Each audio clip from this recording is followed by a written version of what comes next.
भारत को जरूरत थी कि भाई कोई नींव तो रख दो बड़े स्कोर की।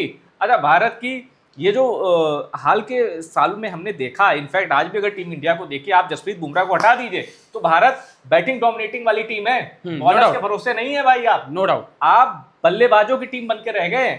और इस मैच में क्या था कि भाई 250 बना दो, फिर देखते हैं आगे क्या होता है। अब ये चुनौती ले कौन, ऊपर से नीचे तक सितारे थे, लेकिन ये चुनौती स्वीकारी ऋतुराज गायकवाड़ ने। थोड़ा इनके ऊपर, इनकी पारी और इनके कितने रन। देखिए बिल्कुल ऋतुराज गायकवाड़, एक प्रेशर तो था, जिस तरीके से इनका एक गूफअप हुआ था प्रियांश आर्या के साथ, जिस तरीके से आपने देखा रन बिटवीन विकेट में, उसका प्रेशर था।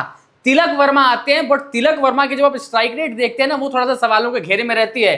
आपको एक स्विच चाहिए होता है, T20 क्रिकेट खेल रहे हैं आप, तुरंत ओडीआई या टेस्ट में आएंगे तो एक स्विच चाहिए होता है कि आपको वो स्ट्राइक रेट व्हाइट से रेड या रेड से व्हाइट में आते हैं, या T20 से ओडीआई में जाते हैं, कि भाई कैसे चेंज करना है। बट ऋतुराज गायकवाड़ एक स्पेशलिस्ट है, इनको आप टेस्ट क्रिकेट में और ओडीआई में डालते हैं तो इनको इनका टेम्पलेट मिल जाता है।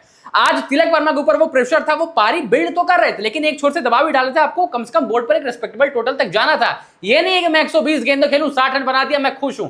120 खेले, कम से कम 90 तो ओडीआई के बनाइए, कम से कम 250 के पार जाइए। श्रीलंकन कंडीशंस में 250 के पार गया, और जिस तरीके से ट्रैक से परचेज स्पिनर्स को मिल रहा था, इट वाज प्रेडिक्टेड और एंटिसिपेटेड भी था कि सेकेंड इनिंग्स में स्पिनर्स हावी होंगे।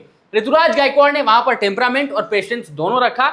स्ट्राइक रोटेट ही नहीं की, बल्कि सही नेट रन रेट के साथ रोटेट की जो रिक्वायर्ड थे, और इनकी पारी उस रेस्पेक्टेबल टोटल तक ले जाने के लिए बहुत अहम थी। और ये जो शतक आया है ना ऋतुराज गायकवाड़ का, ये शतक ने ही भारत को 250 पार पहुंचाया है। वरना तिलक वर्मा, माफ करिएगा, कप्तानी पारी ठीक है 50 प्लस गए, लेकिन बहुत धीरे खेला है, बहुत धीरे। और अगर ये मैच भारत हारता तो तिलक वर्मा की धीरी पारी ही जिम्मेदार होती। क्यों? जब मैं आपको स्कोर कार्ड दिखाऊंगा तो आप कहेंगे भाई बात तो आप सही कह रहे हैं। बहुत बहुत बधाई। अच्छा, इनके भी फैन फॉलोइंग ठीक है, सीएसके को नहीं जिता पाए, ठीक है, सबसे स्लोवेस्ट 50 मारी, शुरू से लेकर अंत तक खेलते रहे, और कई बार हमने देखा कि ऋतुराज गायकवाड़ से जो इस परफॉर्मेंस की उम्मीद थी वो नहीं आए। हो सकता है संजू के, मतलब एक तरह से संजू के साए में खुद को थोड़ा सा एक होता है ना कि भाई यही खिलाड़ी जिताएगा, इसी पे सबकी नजर है, अपना परफॉर्मेंस आ नहीं पा रही है। पर इस खिलाड़ी के फैन अनुभव बहुत है, नो डाउट, इनके फैन हैं, बहुत फैन है। और देखिए मतलब ऋतुराज गायकवाड़ आप देखते हैं इस सीजन ही शायद आपको सीएसके की जर्सी में भी परफॉर्मर नजर नहीं आए।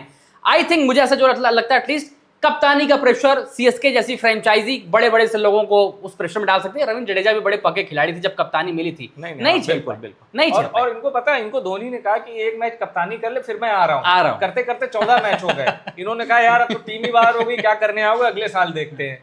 खैर, तो अब इन्होंने जर्सी नंबर 72 जो कि तिलक वर्मा की है, उनके साथ शानदार मैच की निर्णायक साझेदारी की। क्यों? क्योंकि भारत मैच जीत चुका है, इसलिए कहा जा सकता है कि ये डिसाइडिंग पार्टनरशिप थी। और एक